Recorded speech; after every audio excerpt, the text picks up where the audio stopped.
Do we have a separate microphone, technician? Okay, some of them need it. Okay, I hope you don't fall to sleep after this heavy lunch. And I welcome this audience to a session organized by the Senior Swedish Orthopedic Association, which is a very loosely association of people who are getting older than the others. And I've been asked to organize a symposium as I'm from Gothenburg, and this meeting is here.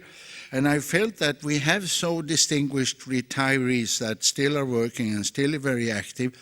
And what is special with the old-time orthopedics is that we have a history of very early total joint replacement registers. And you can move all around and hear about new implants and how they survive after 2 years or 5 years or 3 years or even longer, 20 years. But how did it all started? I think many young people they take it for granted that every implant is registered.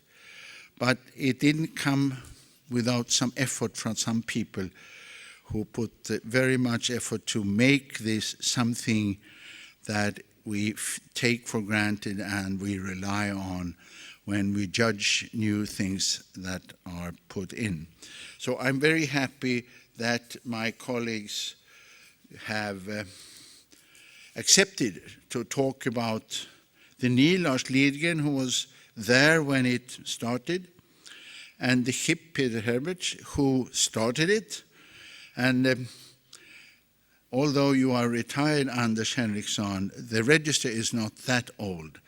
And just for fun, I was going to revise what Peter and I did in the late 70s and early 80s about that then most promising resurfacing implant, as it has been dead for a while, and I know Peter and I know why, and it has a renewed interest. So I will finish with a short, brief review of how the register could be utilized for an old series.